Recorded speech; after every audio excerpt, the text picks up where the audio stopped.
গ্রামে দায়িত্ব নিয়ে দেয়াল লেখা শুরু করতে হবে, ঝান্ডা মারতে হবে। 26-এর লোককে এক চুল পরিমাণ জায়গা ছাড়া নেই।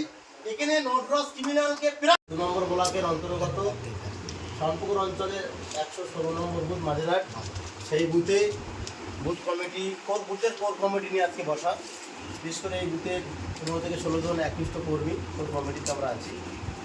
এখানে 2026-এ আমাদের মূল লড়াই।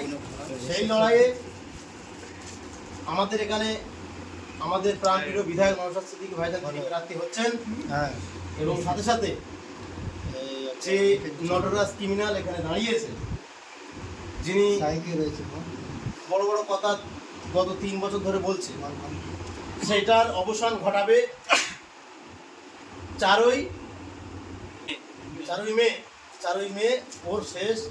নিজে স্বীকার করেছে যে ভাঙড় বিধানসভায় এই 3.5 বছর ধরে আমি একাধিক কাজ করার চেষ্টা করেছি। ভাঙড়বাসী নওশাদ সিদ্দিকী ভাইজানের নেতৃত্বে এই ভাঙড়বাসী 21 সালে জিতিয়েছিল বলে মোটামুটি সেই জায়গায় যা কাজ 2011 সাল থেকে 23 সাল পর্যন্ত করতে পারেনি, সেই 3 বছরে করিয়ে দেখেছে। এটা নওশাদ সিদ্দিকীর অবদান।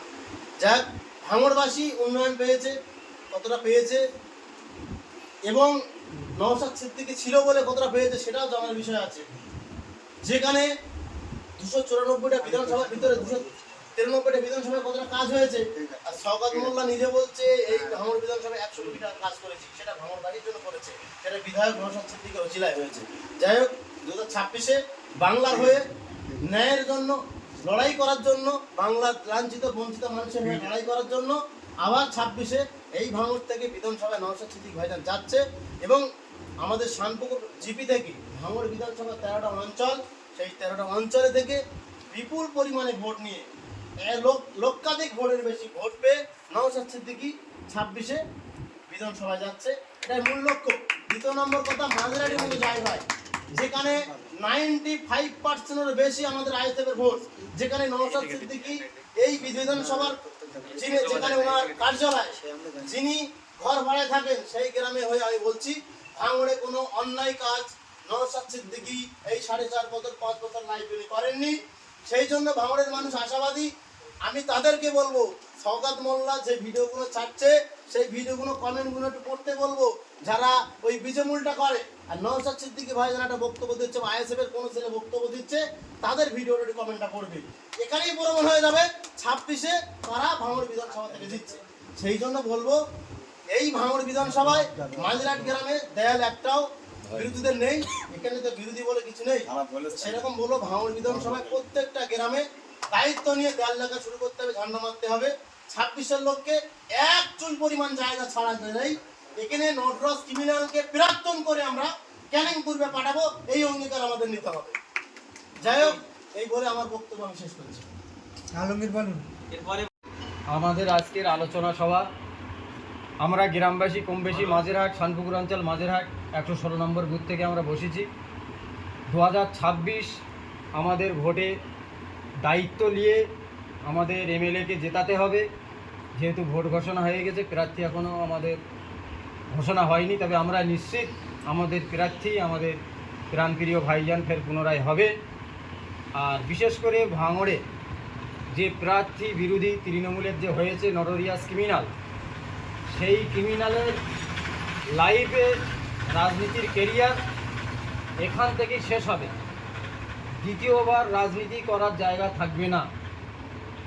তাই আমরা এখান থেকে আমরা এই হুঁশিয়ারি দিয়ে বলতে চাই যে ভাঙড় থেকে আমরা শওকত মোল্লার উৎখাত করে তারপর ছাড়ব।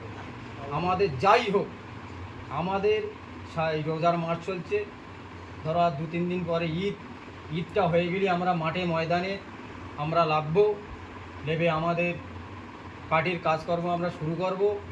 আর আজকের আমাদের এমএলএ কোটার কিছু মাল আছে, জামা কাপড় গ্রামে, ওইগুলো আমরা সবাই পার্টির ছেলে দেখে বসে কাজ দিলে ভালো হয়, গরিব মানুষ দেখে সেরকম দেখে দেব।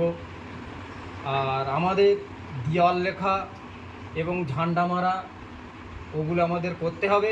আমাদের প্রত্যেক জায়গায় বিরোধীরা কোনো হালাতে যেন ওরা কোনো চান্স না পায় যে একটা ঝান্ডা বা একটা দেওয়াল লেখা বা একটা ঝান্ডা মারা। প্রত্যেক জায়গায় আমরা ঝাঁপিয়ে পড়ব, কোনো সুযোগ ওদের দেব না। আমরা 26ই ভাঙড় থেকে উৎখাত করে ছাড়বো, এই অহদা অঙ্গীকারবদ্ধ হয়ে আমরা মাঠে ময়দানে নামবো। আর এবার আমাদের কবে দেয়াল লেখা হবে, কবে কি করা হবে, এই বিষয়ে আমি কিছু বলার জন্য আমাদের আসাদুল ভাইকে বলবো। তার সাথে সাথে আসাদুল ভাইয়ের পরে আমাদের বুথের যারা নেতৃত্ব আছে সবাই কম বেশি বলবে বিষয়টা। জেতার প্রাসঙ্গিকতা নিয়ে আমাদের আলোচনা করতে হবে। আমরা নওশাদ সিদ্দিকীকে 2021 বিধানসভায় পাঠিয়েছি, তার জন্যে ভাঙড় রোল মডেল হয়ে সারা পশ্চিমবঙ্গে ভাঙড় রোল মডেল হয়েছে। আগামী 26-এ আমাদের ফের নওশাদ সিদ্দিকী প্রার্থী হচ্ছে, সম্ভাব্য প্রার্থী। তবুও আমরা জানি, আমরা অন্তর থেকে জানি যে এখানে ভাইজান আমাদের প্রার্থী হচ্ছে। তো আমাদের ভাইজানকে জেতাতে হবে। এখানে তো সাধারণ মানুষ জেতাবে, সেটা তো চিন্তার কোনো কারণ নেই। সাধারণ মানুষ ভোট দেবে, 2 হাত ভরে ভোট দেবে। মূলত কথা হচ্ছে আমাদের ভোটটাকে করাতে হবে। এবারে করানোর জন্য কী কী পর্যালোচনা করতে হবে, যেমন প্রথম গল্প হচ্ছে যে এজেন্ট দেওয়া থেকে শুরু করে, দেয়াল লেখন থেকে শুরু করে, পোস্টারিং করা থেকে শুরু করে, ঠিক আছে, মানুষের দ্বারে দ্বারে পৌঁছানো। এবং আমরা যে কাজগুলো করেছি সেই কাজ ভাইজান যেহেতু সবার হাতে তুলে দেবে বলেছে, সেই কাজগুলোকে মানুষের কাছে পৌঁছানো, যে আমরা স্বতঃস্ফূর্তভাবে আইএসএফে সমর্থন করে নতুন করে আইএসএফকে বিধানসভায় পাঠানোর কারণে ভাঙড়ের বুকে কতটা কাজ হয়েছে সেটাকে আমাদের সাধারণ মানুষের দাঁড়ে দাঁড়িয়ে তুলে ধরতে হবে। এবার এজেন্ট থেকে শুরু করে সমস্ত কিছু আমাদেরকে এখন থেকে পর্যালোচনা করে সমস্ত কিছু কমপ্লিট রাখতে হবে। আর কোনো দেরি করার কোনো জায়গা নেই। মূলত দেয়াল ধরো যে কটা নতুন ঘর হয়েছে প্রত্যেকটাই কম বেশি আমাদের 2026 থেকে 2031 পর্যন্ত দেয়াল লেখা নেই। একটা দেয়ালে আমাকে কিন্তু লেখা নেই, সেটা টিএমসিটা দখলে রেখে দিয়েছে। এখন সেইটা মুছেতে আমাকে লিখতে হবে, লেখার পরে এখন এইটা কবে লিখবে আর কবে সময় হয় সেইটা সবার থাকতে হবে। আর ঈদের পরে করবে কি ঈদের আগে করবে সেটা প্রথম বাড়িওয়ালার কাছে যাইতে হবে। এখনো কিন্তু গ্রামে প্রচুর দেয়াল আমাদের লিখতে বাকি রয়েছে, শুধু আমরা তারিখটাতে চলে এসেছি 26 থেকে 31। কোনো প্রার্থীর নামও লেখা হয়নি, যে ছন্দ লেখা হয় সেটাও লেখা